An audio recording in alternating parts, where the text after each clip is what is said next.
This is Football Night in America, built by Lowe's.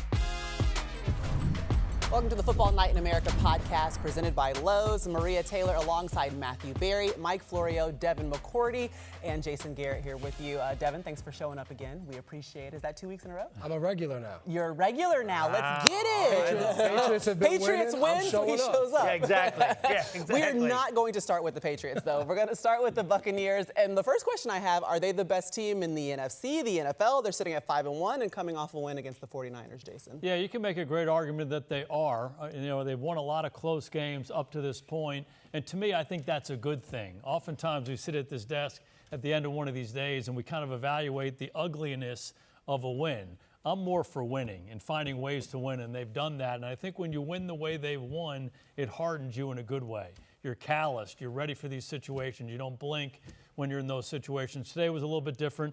They dominated San Francisco a little bit more, but they play really well on defense. They stopped the run. They made some plays, taking the ball away, but that quarterback is something else. And you think about Godwin being out and Evans being out and Bucky Irving being out, and them having that kind of performance on offense was pretty impressive. Yeah, I think they're playing the best right now. The first 2 weeks of the season, we're all watching Green Bay, and they add Micah Parsons. We're like, Green Bay? Yeah.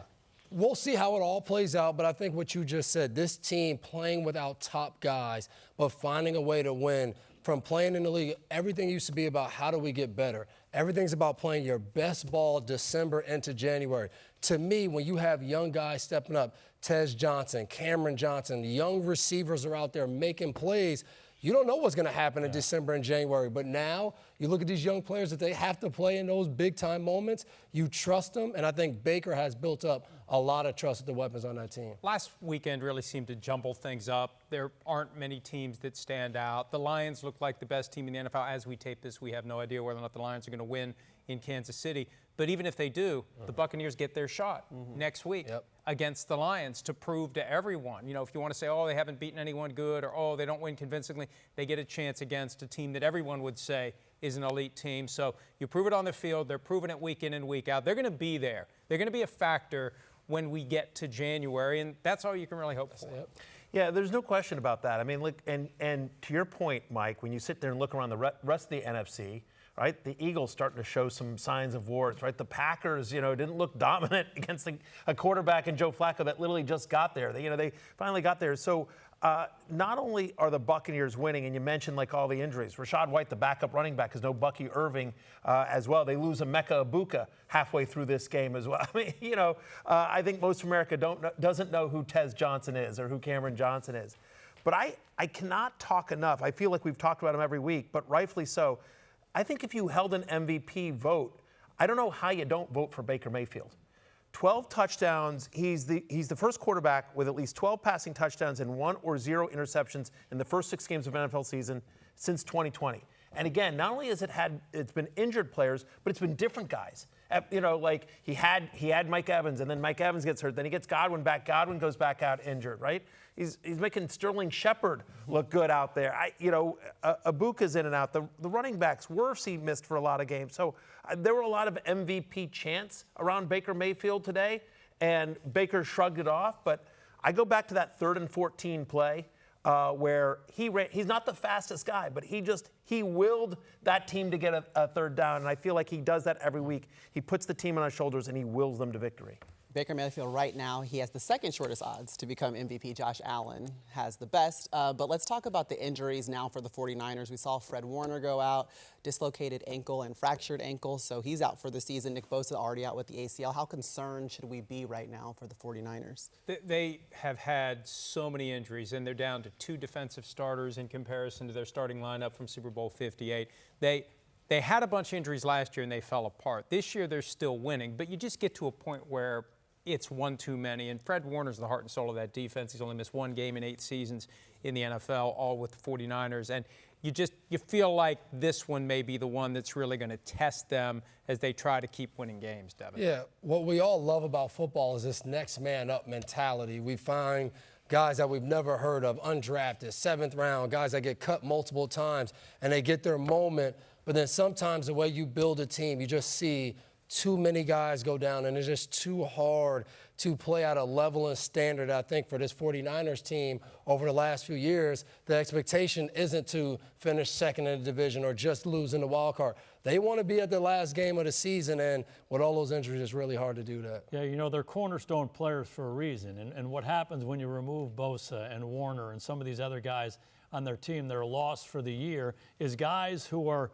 good players in their role all of a sudden are in a bigger role that they can't really handle. And sometimes you get mad at them for that reason. And so you said it's so important to build your team in such a way where you're not so reliant on the success and the performance of these guys. But, you know, when you talk about Fred Warner, this is arguably the best defensive player in the NFL. I mean, he just shows up and he's the engine behind that defense. I do think they're equipped with Shanahan and Robert Saleh, maybe better equipped than they've been in recent years to handle it. But it's a long season, and you know, oftentimes those backup players, they get exposed over time. Yeah, it's going to come down to can they get the balance on the offense, right? And so, I mean, they're 4-2, right? And they're doing, you know, next week they should get George Kittle back. They should get Brock Purdy back. They should get Ricky Pearsall back. Juwan Jennings is out there gutting it out as well. They've gotten some nice production from Kendrick Bourne. Chris McCaffrey, surprisingly, he's the one healthy guy on this 49ers offense. But I think that while obviously Warner is a massive loss, I think that their offense can be good enough, especially once they get healthy. They've banked some wins, right? You know, the fact that they're not sitting here at 2-4 or 3-3, but they're 4-2, and they're in a winnable division. Rams are tough, Seahawks are tough, but they're not running away with the division. So I think that, you know, I'm a big fan of Shanahan as a coach. I think it's a really strong organization. So it's not ideal. But I also don't think it's like, oh, man, the season's over. Like, the 49ers have opportunities here. And the key is, too, they hold tiebreakers already over the Seahawks and the Rams. They're going to play each other again. But last year they were 1-5 in the division. This year they're 3-0. Well, since you guys both brought up the Seahawks and the Rams, they both got wins this week, and they had to fly east to get it done, and they had the dub, and they were eating it on their way back. It was like lunchtime back home. Did one of the teams impress you more than the other, Jason? For me, Seattle, maybe there's something just visually when you go from Seattle to Jacksonville. Long way. You know, it's a long way. And you think about what everybody's talking about with Jacksonville, the big win over Kansas City the other night, 4-1 going into this game. They're playing great defense. They're finding their way on the offensive side of the ball. So they've been kind of a hot team that everybody's talking about. So you make that long trip, and then you go down there and you beat them, and you kind of dominate them. You control the whole game. And I do think Mike McDonald, your old classmate from Centennial High down there in Georgia, I do think, you know, you hear me say this a lot, the energy of the leader. You know, I mean, he's the identity of that team. They're taking on his personality, serious-minded, tough, fundamentally sound, and you're seeing that in their team. And, oh, by the way, Sam Darnold can play quarterback too. Yeah, for me it's Seattle too, but it's Seattle because I think they answer some questions for themselves in this game. Like, I look at the Chargers, a good needed win against the Dolphins, but I don't think they answered any questions. They still probably don't feel good about their offensive line. They have some other injuries. And then I look at the Rams. Like, I know who the Rams are. Like, they played a bad Baltimore team. The Rams are going to be there. But I think for Seattle, you get Sam Darnold in there. You have a new quarterback. Jackson Smith and Jigba's having an unbelievable year. But, like, is the run game going to work? If it's not working, do we have answers? Like, all of these things, you travel on the road, early game, and you do it, and you show up. You get back on, like, everybody knows when you go on those long flights, whether East Coast or West Coast to East Coast, that way back home, it's a party. We just did it. Coach said, don't get back on this flight sad after a loss. They're partying back, and they're like, hey, we know what we can do. And I think I picked them to win that division, and I think each win, they move towards doing that. And they don't lose on the road, which is just amazing. The team that is so well known for its home field advantage, they struggle at home. They win on the road. They need to start wearing white at home or something. They got to do something different because they got to get that magic. And it really is impressive to see what they've been doing. But the Chargers, I'll just say this. This was the kind of game that Chargers in past years would have lost. Blow the 13-point lead, give up the lead to the Dolphins late, and that's it. The air comes out of the balloon. They found a way to get in position to win the game with that great play that Ladd McConkey made, and they needed to stop the bleeding badly. Yeah. I'd say it's the play that Justin Herbert made. Right? I mean, you know, he takes Phillips and throws them off. There's two free rushers in the hole. He got the ball in his left hand, then his right hand. McConkey did a nice job. Don't get me wrong. Of course, the quarterback. You know, but I go back to our discussion. We did the Hall of Fame game. And we're talking about Justin Herbert. And you know, I can remember you showing some frustration. He's got all the talent. Everybody loves this guy, but he doesn't have that, whatever that thing is. And you played with a guy who had it more than anybody. And I always say this, you got to reach into your teammate's heart. You got to grab him and bring him with you. And we're seeing him do that a lot more. They're banged up. Yep. They're not a healthy team. They're not at full, you know, they don't have all their weapons at all. But in that moment, when Miami's desperate and they're desperate, he makes that play. And that's what the great ones do. That's what 15 in Kansas City does. Has done for a long time. That's what 12 in New England did. And we're starting to see signs of that from him. And that's a good sign if you're a Charger. I agree with that. Yeah, the question was which win impressed you the most, and I'd say Seattle, 9th straight road win for them. They snapped the Jaguars' 3-game win streak. But to your point about the Chargers, right? Rashawn Slater and Joe Alt missing from their offensive line. Omarion Hampton and Najee Harris from the running game. Kamani Vidal, who's been back and forth on their practice squad, is their lead running back here. No Quentin Johnston either as well. So they go down to Miami, and I'm with you, Mike. The old Chargers would have lost this game. This would have been a trap game, really desperate situation for Miami, and yet the Chargers pulled out like a big victory that they needed to keep pace, and that's what we're talking about. We've talked about it with the Buccaneers. We talk about it with the Chargers here, like teams that are banged up but finding ways to win. All right, guys, it's time for our speed round. Earn Your Sunday, presented by Lowe's, is going to be a word association. We're going to start with Rico Dowdle versus the Cowboys. Again, remember, he was not re-signed. He said there was no offer. He told him to buckle up, and then he had 239 yards from scrimmage. It's pretty impressive, Devin. Yeah, I mean, you put your ex, and you know what happens. Like, you break up with a girl, and the next time you see her, she done went through the full transformation. She looked totally different. Rico Dowdle, he went. Sound like you've experienced No, don't put me in that. Don't put me in that married. I don't know nothing about it. And I'm just saying. So I heard when she get her heart broken and she get in the gym, she do all this. She eating right. That's how Rico Dowdle pulled up to the Cowboys. So what's the word? What's the word? I don't know. What is the word for that? I don't know. Yeah. The get back. How about that? The get back. Revenge. Yeah. Glow up, whatever. But like, there you go. I'm just saying. Let me find out. There we go. You can go next then. We'll go down this way. Go ahead, Matthew. No, I was just going to say revenge, too, for Rico Dowdle. Sweet revenge. I mean, listen, Bryce Young has struggled. The Panthers have struggled. This is a needed victory and a tough matchup, and Dowdle put the team on his back for the second straight week. Bargain. 1 year, $2.75 million. You always try to get people paid, Mike. Well, but this is why running backs can't get paid, because you can find a guy that you pay peanuts relative to the top of the market, and he can come in and do this. That's part of the problem. You guys know that I like to quote Toby Keith. You know that? The Sure. country singer. Of course. Not One as of the good best. as I once Here we was. go. I know what he's Not as I good know as which one. Okay. You remember, Devin. Good job. Yeah, but this one is How Do You Like Me Now? Sure. And you know, he did a good job for the Cowboys last year. Rushed for 1,000 yards, had some toughness. It wasn't a great environment for him, and he was a little bit of their bell cow. And you know better than anybody the competitive nature of guys. When you go somewhere else, when you've been kind of shunned, you know, he was going to show up. And I always get a little concerned when they're chippy and talking before the game. It's always better to kind of let your pad do the talking. But he talked it and he walked it, and he was really impressive. 2 games in a row over 200 yards. He's been really good for Carolina. Part of his story, undrafted out of South Carolina. All right, word association for Colts at 5-1. Workmanlike. Nothing, they just get the job done. They're nothing flashy. Jonathan Taylor runs well. Daniel Jones runs the offense. They play solid defense. They get the job done. This is a game they should have won, and they did.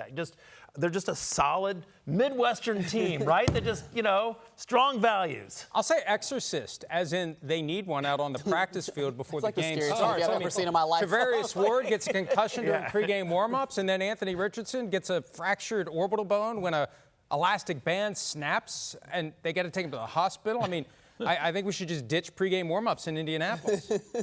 Versatile. This team is winning multiple ways. Tyler Warren, he's doing so many things, running, catching. He's playing quarterback sometimes, and Daniel Jones throwing to so many different guys. So just love what they're doing. You better put some respect on Jonathan Taylor's name.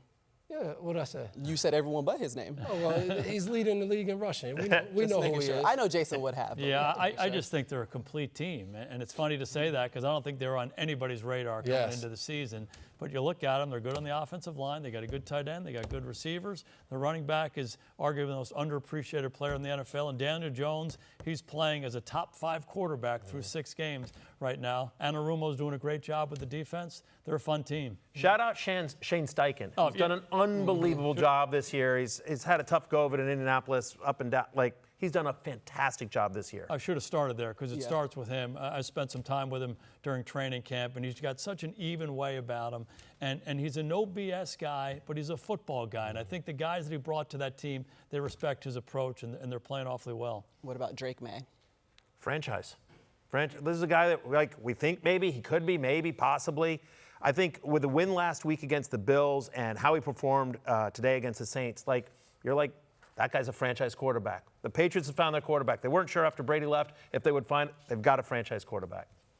For me, it's where's the ceiling? Because we don't know at this point, and it looks like it's higher than they hoped it was going to be. What's that? There isn't one. Well, okay, there is no ceiling. We don't know yet. He's moving higher and higher and higher, and it's fun to watch, and we'll see where it takes him. Drake! There's an excitement. Drake May, the best quarterback from the 2024 class, Matthew Berry. Stop that. Stop that. Jaden Daniels. Stop that.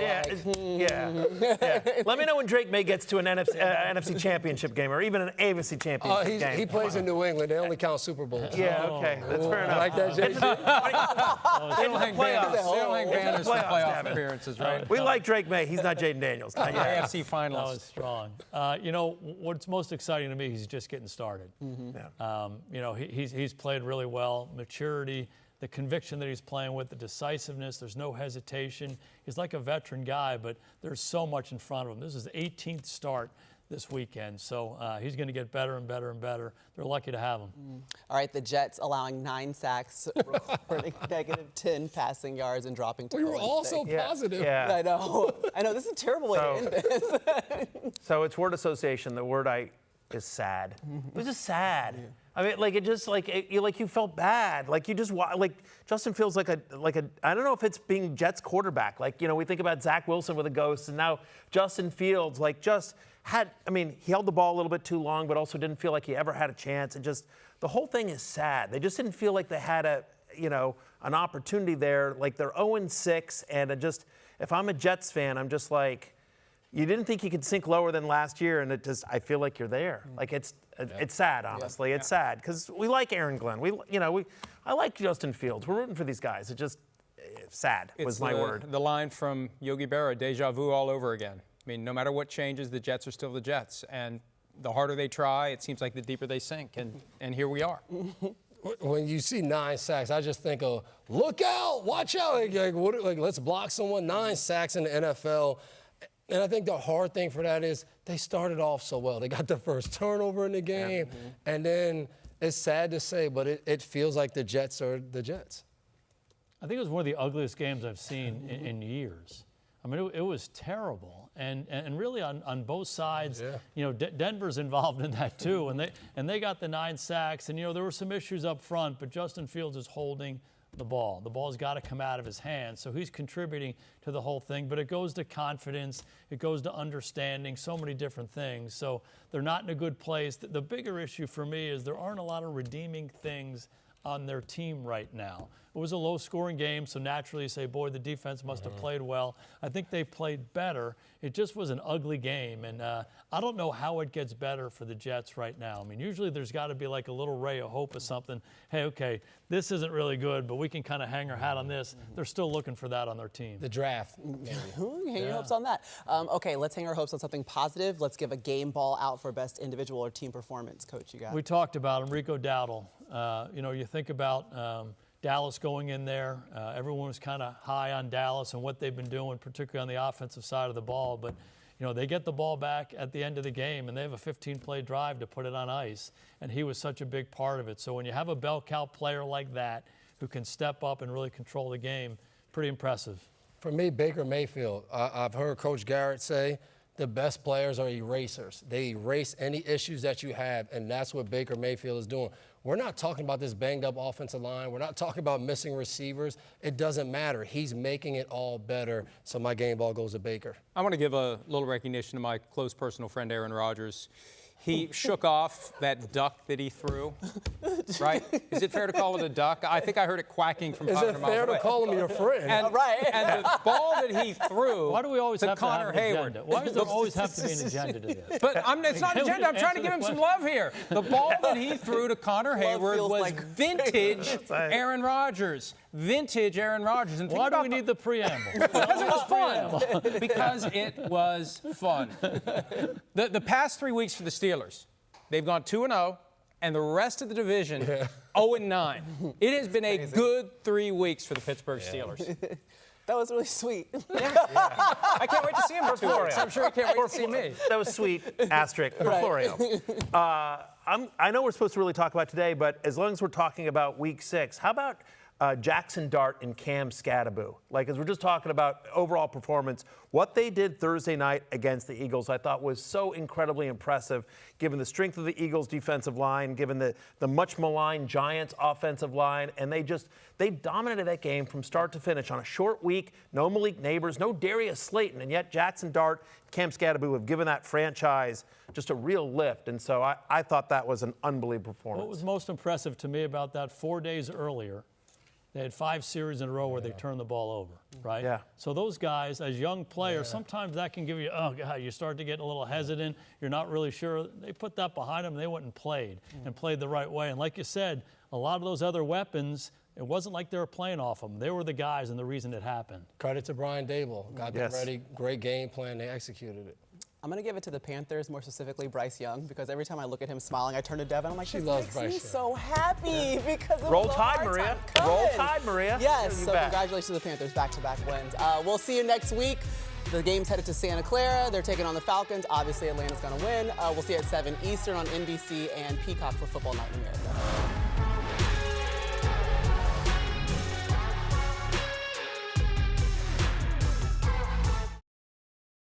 Hi, I'm Mike Tirico, and thanks for watching.